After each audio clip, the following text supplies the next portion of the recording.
Avant de venir parler devant vous, et pour me préparer, j'ai revisionné les discours célèbres des grandes personnalités que j'admire. Et tous ont la même recette miracle pour attirer l'attention de l'auditoire. Votre attention. Parler de leurs enfances, riches en rebondissements plus spectaculaires les uns que les autres. Le problème, c'est que mon enfance est probablement la plus banale et ordinaire que vous puissiez imaginer. J'ai eu une enfance heureuse entre Bordeaux et un petit village au nord des Landes qui s'appelle Sanguinet. Je n'ai pas spécialement d'actes de bravoure à mon actif ou d'exploits sous la main que je pourrais comme ça vous raconter. Bref, un gamin sans histoire. Pour vous dire à quel point mon enfance n'a vraiment rien de spectaculaire, le plus grand traumatisme de mes jeunes années, aussi loin que je m'en souvienne, c'est la mort d'Archie, mon chien. Quand Archie est mort, je devais avoir 7 ou 8 ans et je me suis fait une promesse. Plus jamais de chien. Plus jamais. Alors, quand 2 ou 3 ans plus tard, ma mère en a voulu un nouveau, j'ai entamé une véritable insurrection familiale pour l'en empêcher. Et c'est là que pour la première fois, la politique est entrée dans ma vie. Il se trouve qu'au même moment, j'étais tombé par hasard dans la bibliothèque de mon école sur un livre de 10 ou 15 pages, vous savez, ces petits livres pour enfants avec plus d'images que de textes, qui s'appelait « La politique pour les jeunes ». Et à la fin de ce petit livre, il y avait un manuel pratique pour organiser une élection. J'ai trouvé ça fascinant, et ni une ni deux, j'ai découpé des petits bouts de papier, créé une urne en carton, et le soir même, après le dîner, j'ai organisé un vote, un référendum même, avec toute ma famille, sur un sujet de la plus haute importance: faut-il adopter un nouveau chien ? Chacun a voté, j'ai mené campagne tambour battant, et à mon grand désespoir, malgré tous mes efforts, le pour l'a emporté, et on a eu un nouveau chien. Je venais de faire l'expérience de la démocratie et de perdre, lamentablement, il faut bien le reconnaître, la première élection de ma vie. Malgré cet échec retentissant, trop tard, j'étais contaminé. Contaminé par le seul virus que je vous souhaite à chacun d'attraper. Le virus de l'engagement. Arrivé au collège, je me suis fait lire délégué de classe, puis délégué d'établissement. Cette nouvelle expérience de la politique, entre guillemets, m'en a montré toutes ses potentialités. Défendre des idées, s'impliquer pour les autres, agir. J'en ai aussi entrevu les limites, comme ce voyage à Aqualand que j'ai promis à toute ma classe de 3e et que le directeur du collège, évidemment, n'a jamais voulu financer. D'autres expériences, plus ou moins anodines, ont progressivement éveillé mon désir de me rendre utile, ou en tout cas d'essayer. Comme cette première collecte à la banque alimentaire dans un supermarché de Bordeaux à 14 ans. Ou ce stage, quelque temps plus tard, comme vendeur bénévole dans un magasin Emmaüs. Ou même, bien avant tout cela, quand je n'avais encore que 7 ans, cette lettre que j'ai envoyée au Premier ministre, une lettre probablement truffée de fautes d'orthographe, dans laquelle je lui soumettais des idées originales pour rendre mes cours un peu moins ennuyeux. Et je vous laisse imaginer ma tête quand quelques semaines plus tard, à la sortie de l'école, ma mère est venue me chercher avec une lettre entre les mains, une lettre du Premier ministre qui m'avait répondu et qui m'encourageait à persévérer dans mes engagements. Toutes ces expériences n'ont fait que décupler mon envie de m'engager. M'ont prouvé qu'il n'y avait pas d'âge ou de bon moment pour défendre des causes, qu'il ne fallait pas attendre pour essayer de se faire entendre. Et surtout, que nos actions du quotidien, même à une toute petite échelle, celle d'une classe de collège, d'un Emmaüs ou d'une banque alimentaire, ne sont jamais vaines ou inutiles.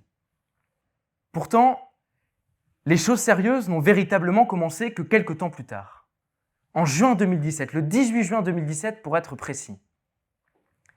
Ce soir-là, à 20h, je suis devant ma télé à Bordeaux avec toute ma famille pour regarder les résultats du second tour des élections législatives. Une super soirée. Et comme tout le monde, je découvre avec effarement les chiffres gigantesques de l'abstention.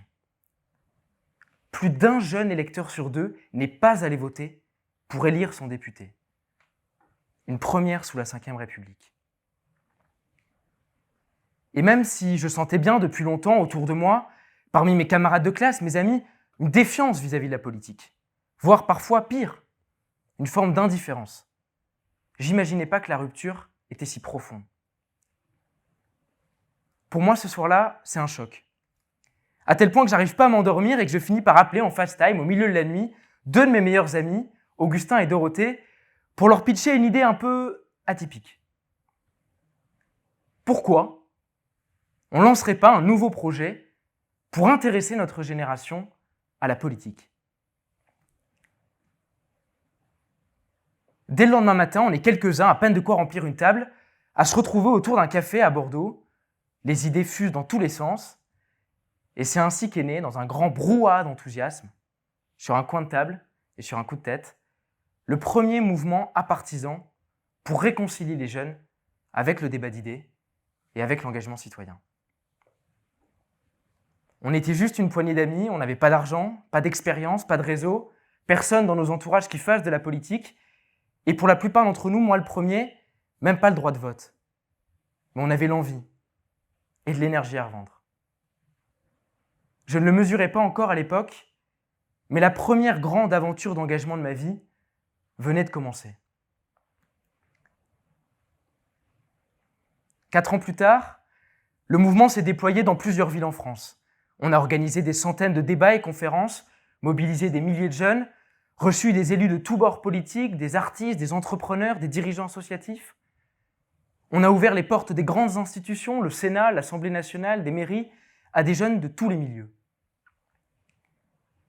4 années en tout cas particulièrement intenses, parfois décourageantes, quand je vois par exemple que l'abstention augmente élection après élection, malgré tous nos efforts pour réintéresser les jeunes à la politique.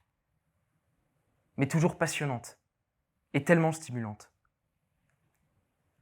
Parce que s'engager, c'est apprendre sur les autres et apprendre sur soi.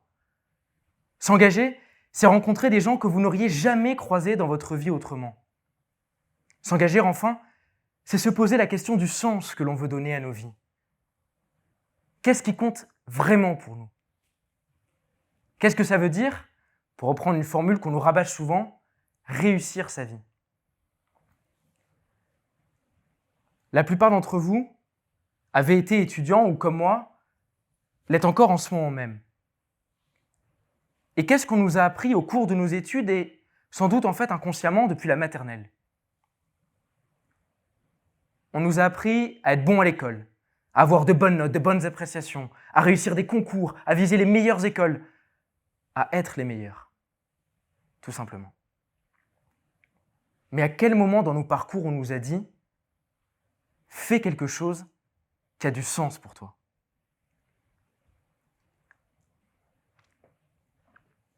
Il y a quelques mois, j'ai réalisé l'un de mes plus grands rêves d'enfance. Écrire et publier mon premier livre sur l'engagement de la nouvelle génération. Avec Léna, ma co-auteure, nous sommes partis à la rencontre de 18 personnalités, essentiellement des jeunes de tous les horizons.